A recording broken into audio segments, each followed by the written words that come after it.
think we were on Sunday looking at some specific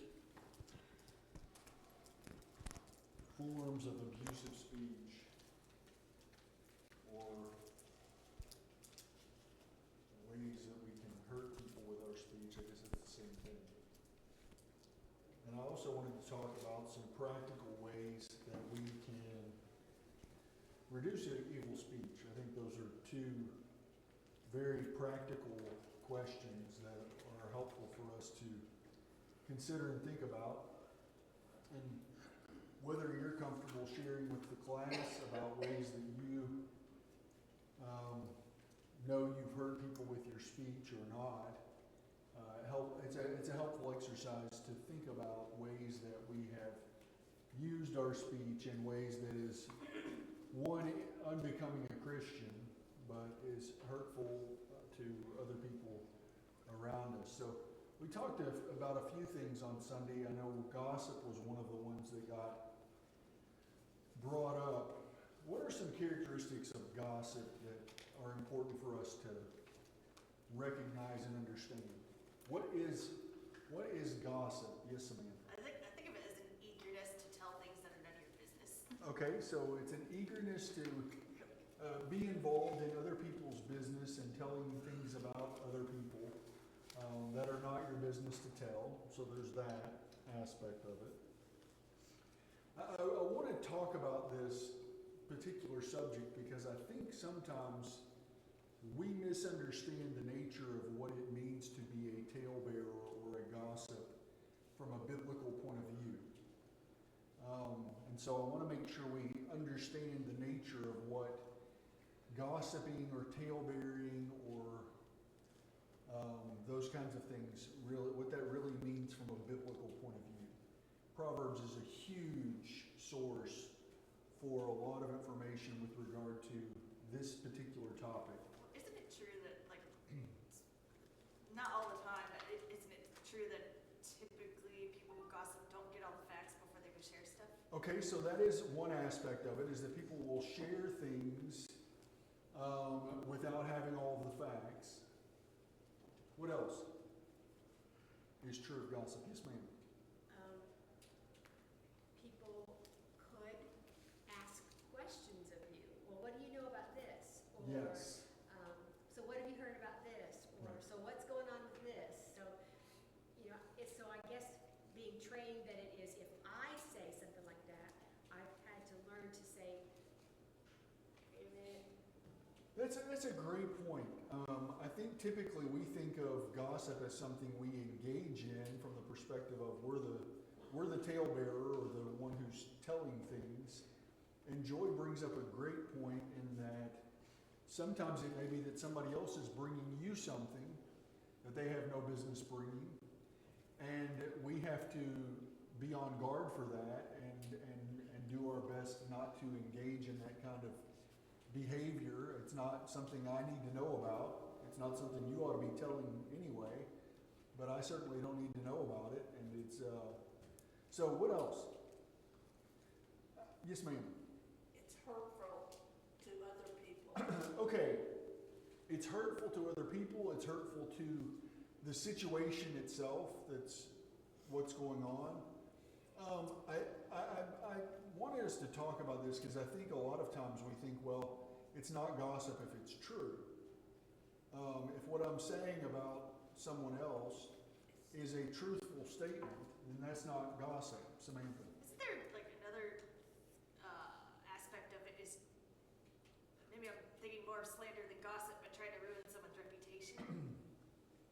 Yeah, and I mean, again, I think slander has some specific characteristics that are not simply malicious, but typically they may be, I don't know, there may be some truth in the statement that's being made and it still could be slanderous, correct?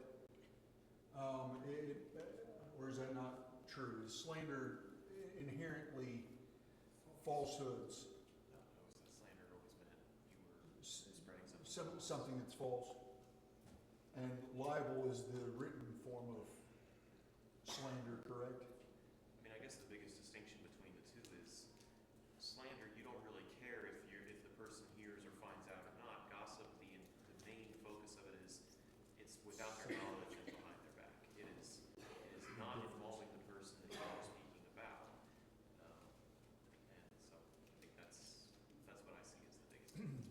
So, and Andrew's right, in most cases, when we gossip about somebody, who do we hope doesn't hear about it? The person that we're talking about. So we're talking behind their back about things that we have no business talking about.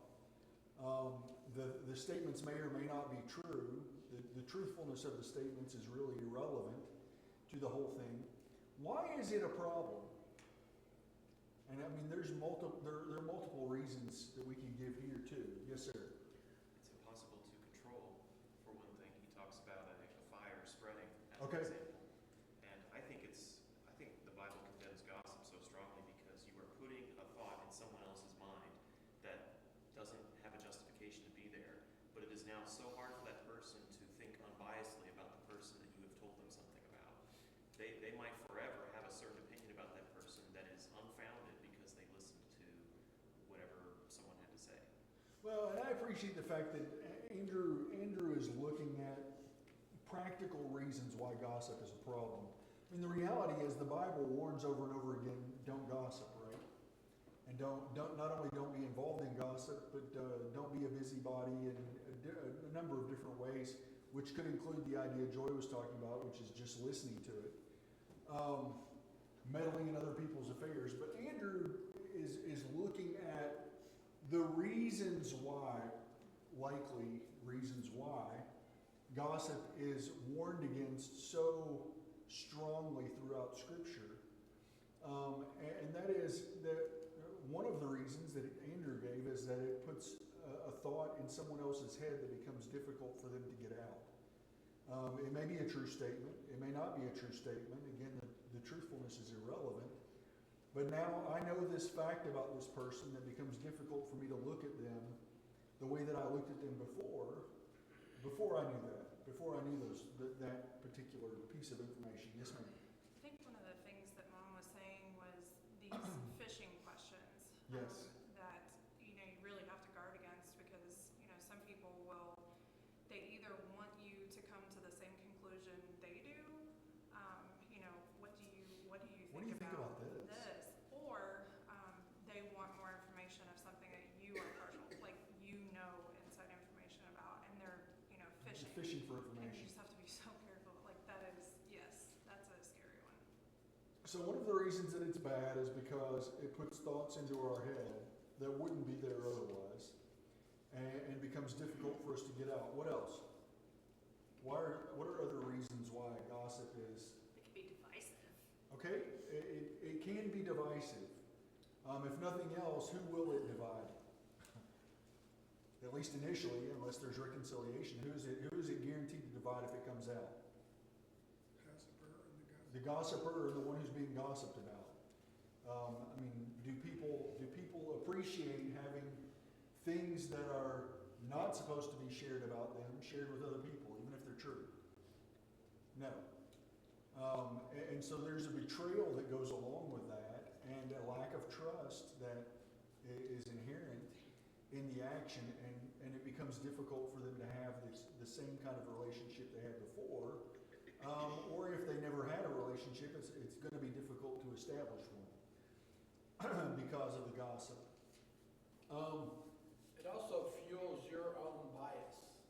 Oh, okay, it does. It fuels your own bias about the person because you share it. And again, if we're sharing something about someone where they've sinned in some way, how is the other person going to feel about the fact that they've committed this sin or they've engaged in this action? More than likely, if the person's a member of the church, how are they going to feel about that? Oh, well, I can't believe they did that. I can't believe they were engaged in that. And so, then you have additional support for feeling the way that you felt about it, and it just confirms your bias and strengthens your feelings of animosity against the person because, well, now look how upset they are about this, and so I'm clearly justified in being upset about it. What is another problem? And I think this is also one of the most significant root problems with gossip. Yes, sir. I think it hurts your character. I think it gives you a bad rap that, if that's the kind of person you are, it hurts, not only your reputation, but the kind of character who you are, right? Okay, and that's not the point I was gonna make, but that's a good point. I mean, it does hurt the reputation. And typically, people gossip to do what? To put others down. But the end result in this case, as Zach was saying, is you may have succeeded in putting the other person down, but you've also hurt your own reputation. And people, even if they're not the focus of your gossip, are unlikely to share with you confidential information out of fear that you might do what with it? Share it with somebody else. But the one that I'm trying to get at, and I'm not necessarily expecting you to read my mind, but what is another problem with gossip? I'm going to give you another chance or two, and then I'll tell you what my thought is. What? Trust. Okay, it impacts trust, and like we said, it definitely would impact the trust of the person that you're gossiping about. But with Zach's point, I think it's valid to recognize it may hurt your ability to have a relationship with other people and for them to trust you, if that's the type of individual that you are. And it's not only individuals that can be gossiped against, whole congregations. It can be that, and that's true. So it's not necessarily just a person. It may be a group of people. Rebecca? The story sometimes changes as it goes from person to person. There's a game that we used to play at parties where you whispered to one person a sentence and then they had to go down the line repeating it, and it would be totally different by the time it got to the end. That's a good point. Stories have a tendency to grow into gargantuan proportions. I mean, you start off with this little tale, and maybe it's even a small piece of truthful information, and by the time it circulates, it becomes something that was nothing like what it was to begin with. Angie? Well, it goes against what God wants us to be. You look at Philippians 4, finally, brothers, whatever is true, whatever is honorable, whatever is just, whatever is pure, whatever is lovely, whatever is commendable, if there is any excellence, if there is anything worthy of praise, think about these things. And what's true of gossip? It is It's none of those things. No, okay, so the point I was really going to get at or trying to get at, is how helpful is it to the problem? I mean, let's assume that in this instance, it is actually something that needs to be addressed. It's an issue. It's a situation. Maybe it's an issue, a personal conflict between the two of you. Maybe it's worse, it's sin in their life that needs to be corrected. What is the problem with gossip? The problem is it doesn't address the issue with the person who needs to be a part of the solution and fixing it. And so I can share it with everybody else all day long, and if the person that I'm talking about doesn't have any clue what's going on, they can't do anything about it. And like I said, it's one thing if it's a personal relationship and it's just, we had a disagreement, and so I want to make sure everybody knows they ought to be on my side with this disagreement. That's one thing. It's bad. That's bad. It's bad enough. But if there's sin that's involved in it, and this person's engaged in sin, and it hasn't been brought to their attention, they can't deal with that and repent of it and turn back to the Lord the way that they need to. And so us sharing it with other people, whether it's 1 or 100, doesn't get to the point of leading toward a solution to whatever it is that we're gossiping about. And so that's a huge issue, and that's one of the reasons why I think gossip is so bad, is it has no chance. Without getting back to the person, it has no chance ultimately of bringing about a solution to the problem that's at hand, whether real or imagined, or just a matter of judgment and feelings. I mean, it really ultimately doesn't make any difference. It can't be dealt with if the person doesn't know about it. Okay. What are some practical ways you can reduce evil speech? Oh, sorry, Joy. Sorry. This is only a sidebar here. Okay. So, because I am mostly a very high percentage uncomfortable with Jeff being an elder. And so I say and do in case a horrible situation came up that I couldn't deal with. So I've got this card that I keep in my Bible, and so it's got all these things, but after this discussion, I can see where some of these things I'll just mark off. I won't do them. But the last one is, have them sign up to teach. If you're gonna talk so much, why don't you just sign up? We need some teachers back there. Can you go sign up? You can teach. That'll give you an outlet. Well, for or all keep the- you busy. It'll Why don't you go give you find an outlet something for to all do? your availability of time and your desire to talk to people. So, not a bad idea. Okay, actually, before I get to the next question that was on there, what are some other ways, we mentioned gossip, what are some other ways that we engage in hurtful speech? And they can be specific to you, or they can be ways that you've been hurt by other people's speech, however you want to go about that, Samantha. A couple of things that come to my mind. Number one, speaking out of anger. Like if Okay. you're angry and you just speak too fast, and you can hurt someone else doing that, and ultimately, like Zach was saying before, you could probably cause yourself some damage too, because if you have to go back and make amends and all that stuff. That's one thing I can think of. Another thing that I can think of is thinking that you know all the facts and therefore confronting somebody with your assumptions and not posing them as a question, but rather just, I'm trying to think how to explain what I'm saying. More like an accusation, I guess. Right. Making assumptions that you don't really have all the facts for, that can really hurt someone too. It can, and Samantha not only presented the potential problem with it, but also a possible solution, or at least a help to it. We may not always have the opportunity to have all the facts, but how you approach someone can go a long way toward an open discussion. For example, using words that recognize, I may not have all the facts, but based on what I've seen or what I heard you say, this is where I feel like things are. And I think that second one is also helpful, to let people know this is how what you did or what I perceived you did or said made me feel.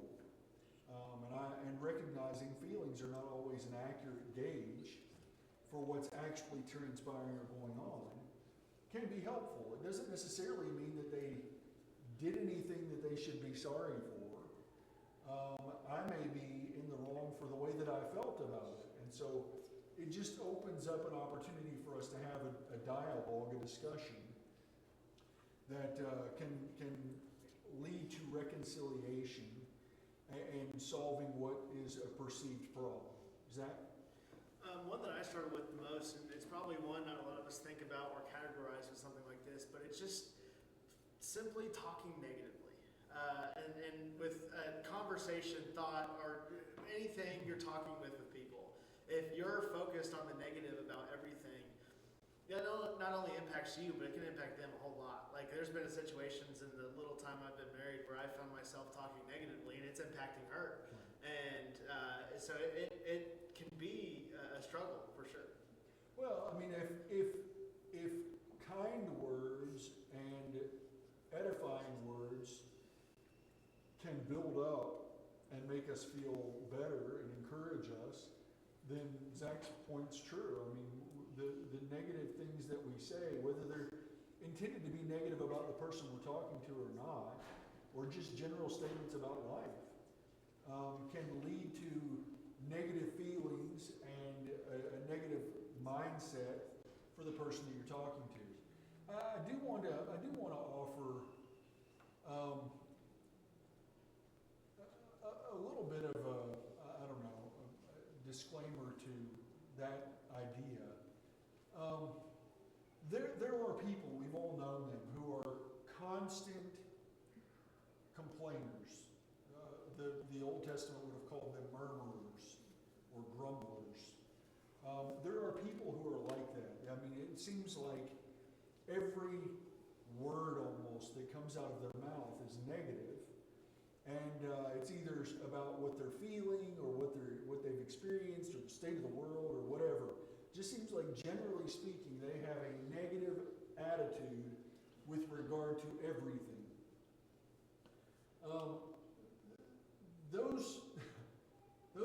need to work on their attitude, and they need to work on allowing the Lord to shape their attitude.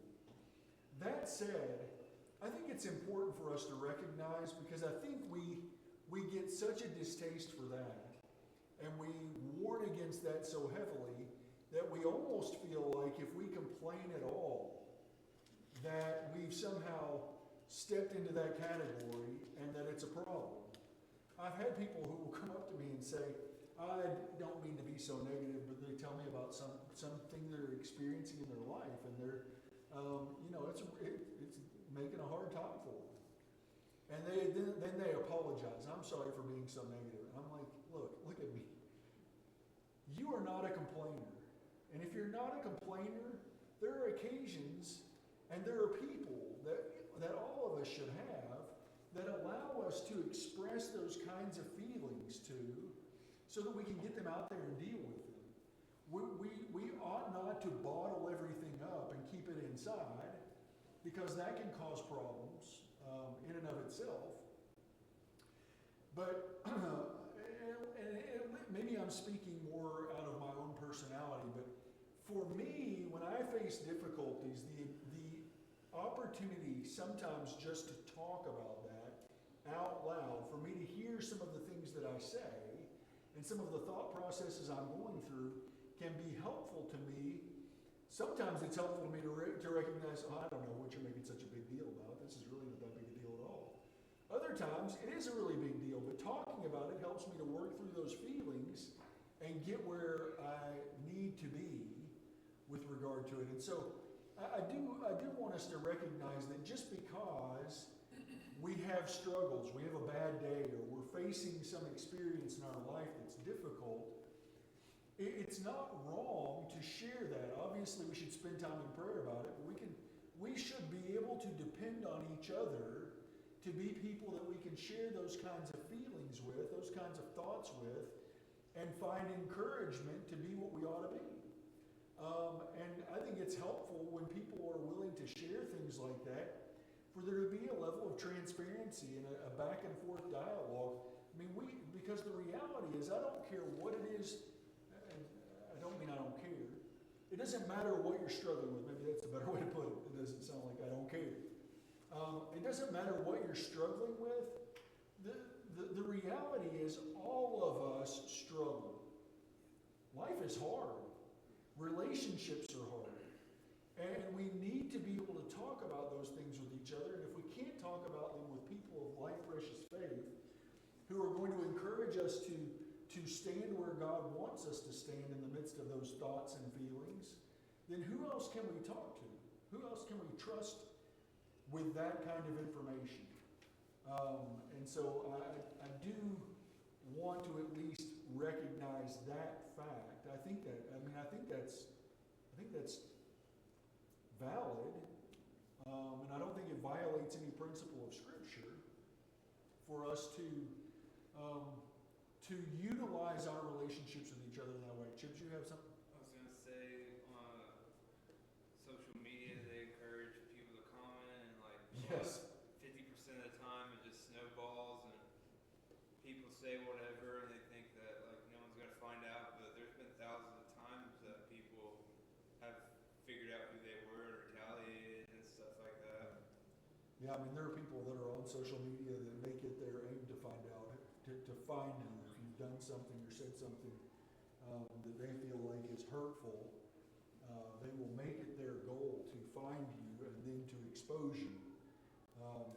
And the thing about social media, Aaron talked about this, I think, in a lesson he did, or it was either part of a sermon or an invitation some weeks back. I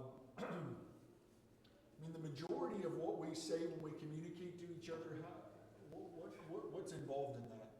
I don't remember if Aaron told the percentage or not, but how much of it's actually the words you use? Anybody know? 7%. About 7% is your words. What does that mean the rest of it is? Some of it's body language, some of it's voice tone. It's all kinds of other stuff. I mean, it's subtle cues that people pick up on in the way you say it, in what your body looked like as you were saying it. so much of what we communicate is done through means other than the words that we use. Does that mean the words are unimportant? Absolutely not. But it does mean that when you do it when you post that on social media, what are people getting? They're getting your words. And text is the same way. I mean, when we text one another, I mean, there have been texts that I've read from people, and I think, where in the world did that come from? I mean, what did I do to them? And I didn't do anything to them. They're just telling me something, and there's no innuendo or ill thoughts or feelings behind it. But what impacts the way we read it, by the way? Could be our mood at the time. It could be my mood. I might be in a bad mood, and so I read it and I think, well, what in the world is that? And there was no intention there. So, I mean, I've completely read into it. And so it goes back to the importance of talking to one another face to face as much as is possible for us to do that. Texting is obviously going to be necessary at times. Social media is not a bad thing. It's just a tool that we have to be careful with like every other tool. Do you have something? I was just gonna say, it can be generational how we read stuff too. It can, absolutely. There's no doubt about that. Hey, if my dad sends that to me, I know that he doesn't mean anything by it, but like if one of my kids send it to me, I know it's completely different. Like that's a mad phrase. Yeah, so I mean, something as simple as a letter, and like she said, when you're talking about texting, it can be a generational thing. That the way I intend a K can just be my quick way of responding to you and saying, oh, that's good, okay, gotcha. And then like she said, if our kids send K, it's basically like, yeah, whatever, okay. So it can mean different things in that sense too. So, and I'm not up on all the hip lingo and the way the young people are using some of the things these days. I'm 50. So anyway, I mean, again, importance of talking to one another can't be overstated. One of the things I put on mine was, and this goes somewhat along with what Samantha said about anger, is responding too quickly to what someone says or does. Because typically when we respond too quickly to what someone said or does, said or did, let's keep the tenses the same. To what someone said or did, I'm usually responding based on what? How it made me feel. I'm usually responding on how it made me feel. Whether that's angry or sad or whatever it is. Reacting. Huh? It's reacting. Okay, Responding. that's a good point. It is reacting really instead of responding. Why is that a problem? Maybe it's not for you. It is for me. Well, again, because like you can wind up saying something that you don't mean, or Okay. being too hard on the person who was only trying to help or something. Okay. And then you have to again go back later and apologize and try and work things out. Because I've done that several times where Yeah, and Greg was talking Sunday, I think it was, about the fact that he likes to choose words carefully and likes for words to be used really in the way that they were intended to be used. I like that too. Here's the interesting thing. Greg and I both like that, but there are phrases and words that I use that I know Greg doesn't like to be used in that way because we've had conversations about it. And I don't tell you that to say bad things about him. I mean, we are two different people. We both like that aspect of communication, but we don't see it the same way. And so the way that he feels about the use of a word and when it's acceptable to use it versus the way I might feel like I could use it are not necessarily the same thing. And so I could say something and it rubs him the wrong way or rubs one of you the wrong way. And if you respond based on how it made you feel, you may blow up at me and I'm like, we're saying the same thing here, brother. I mean, there's no difference in what we believe about this. I just happen to use a word you wouldn't have chosen to use. And so it is really a bad idea to react instead of responding. Yes. And sometimes we all just need to take time to process things, Okay. especially if it's bigger information.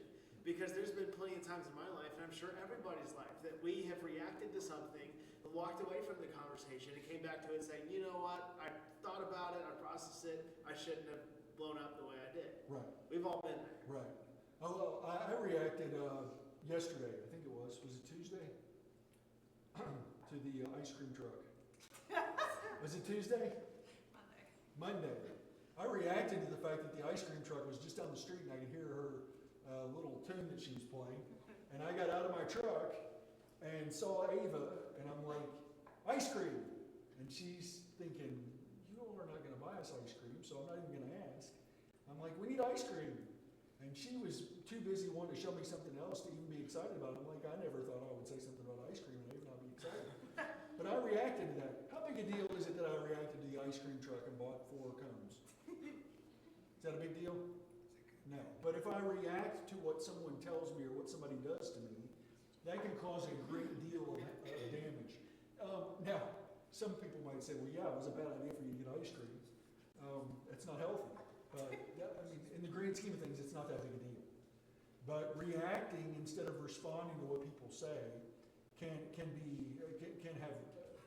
have really significant consequences. Speech is not a little thing, and I know you've heard me say it a lot of times now since I've been with you for 16 years. But the saying that we used to use on the playground, sticks and stones may break my bones, but words will never hurt me, is a bald-faced lie we used to tell ourselves to convince ourselves that it really wasn't that big a deal. Words hurt when we were on the playground, when we were 11. Words hurt when you're 50. Words probably hurt when you're 85. I've never been there, so I can't speak to it personally. But my guess is it still hurts when people say things against you that are negative. It may hurt differently than it did when you were 11. And we may get to where we can deal with it a little better than what we did before, hopefully. But it still hurts. And so responding or reacting when we're hurt can be a very dangerous thing. Andrew, did you have something? Sorry. I did, but I forgot. Samantha. That was thinking about something. So I was going back to, you were talking about words and how they can hurt us and stuff. And I was sitting to remember too, like, you know, you can apologize for what you said, which is obviously a good thing because you acknowledge it and you said it was wrong, but that person's so not going to be able to, it's going to stick with them, basically. It is. It is. And I mean, it doesn't change the fact that you're right. The right thing to do is to apologize for it. We can express why we did that and be careful not to be trying to make a justification for bad behavior. But we can express why it was, I was having a really difficult day. It doesn't excuse my behavior, but it was, it's been a tough time for me or whatever. But acknowledging that I shouldn't have said that, and it was not my intention to hurt you or to hurt our relationship. And those things can be helpful. Yes, sir. I remember. You described a reactive response. Yes. That was a joyous reaction. Yes. So we react when we have strong emotions. We and do. Sometimes they can be positive. Sure. I think in my experience when I'm arguing and I react badly, most often it's because I've just heard something that makes me come face to face with something I don't like about myself. And the reaction is defense, and it's defensiveness. And that's when I react the most quickly, is when I'm in danger and I've got to get the attention away from me in this conversation, so I'm going to say something about you. And that's when that happens. And the tool to work against that is and it's really, really hard, but the tool to work against that is decide ahead of time that, okay, I'm going to get my chance to speak, but it's going to come after, it's going to come later. And instead, as you're saying these things to me, the useful tool is to repeat back to them, this is what I'm hearing you saying. Am I understanding you right when you're saying this? And it's not, did you just say that? Like, it's not that. It's completely open if you can. did I hear everything that you wanted to say correctly? Am I hearing you right? Yeah, and I mean, it gives you a couple of different, it's helpful in for a couple different ways. One, it keeps me from reacting. And Andrew brings up a good point. I mean, typically when we react, it is a defensive reaction. It is that we have been stunned or hurt by something someone has said or done that makes us feel negatively about ourselves, or we think they feel negatively about ourselves, and we feel the need then to defend ourselves and to come to our own rescue. And that is typically the occasion, the season for when we do that. But what Andrew was talking about, the tool he was talking about using, is helpful because one, it keeps us from reacting. It causes us to listen attentively to what it is that they're saying, and then repeating that back allows us a second time to process it and an opportunity to make sure that what they said is, or what we heard them say, is what they actually said.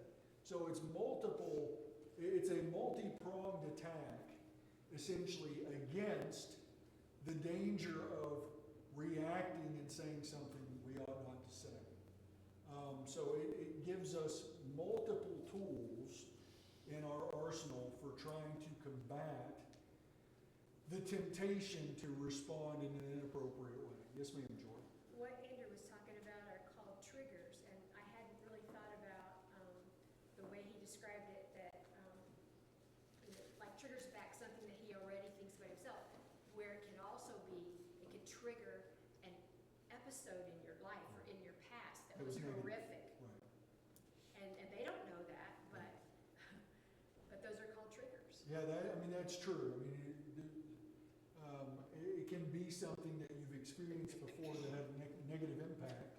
This person may know nothing about that, but what it is that they said triggered you and caused your mind to flash back to that event. And then your reaction is based on your previous experience and how that made you feel.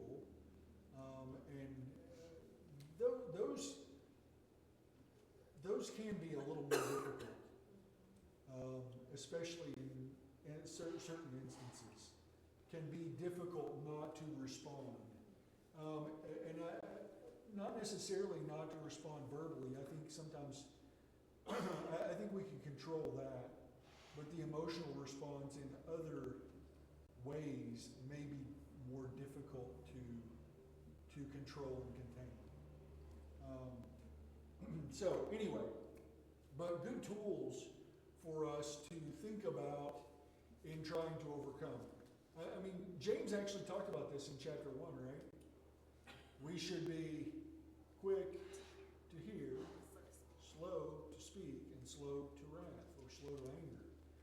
And so those are, again, tools that we can use. Quick to listen and slower to respond,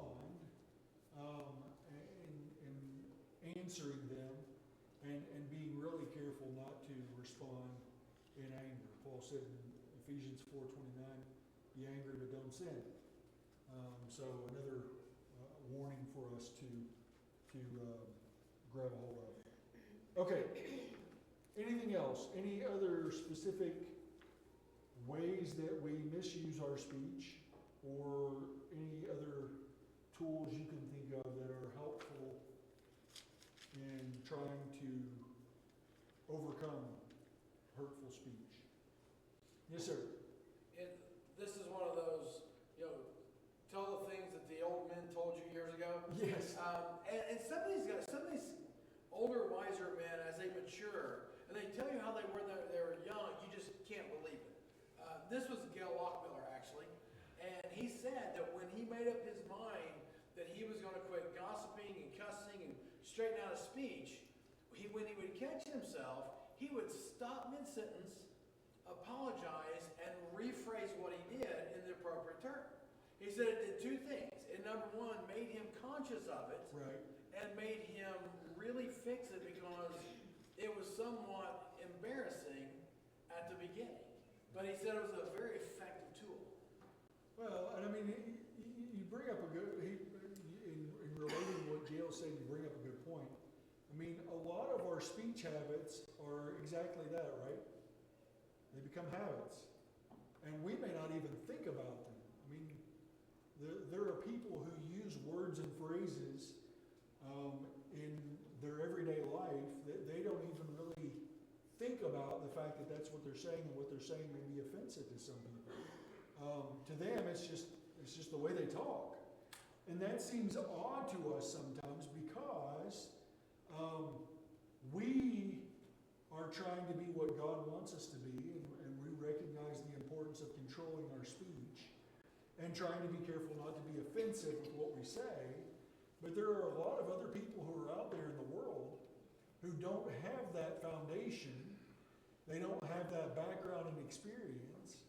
And I mean, they use the words they use and speak the way they speak because it's what they've always heard. It's the way they've always talked, and they don't, I mean, for lack of a better term, in some cases, don't really know any better.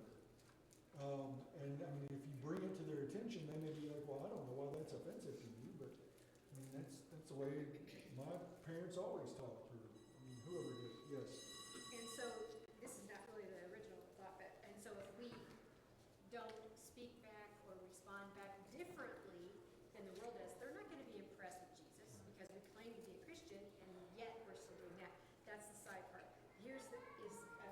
Things that Jesus did was, when he spoke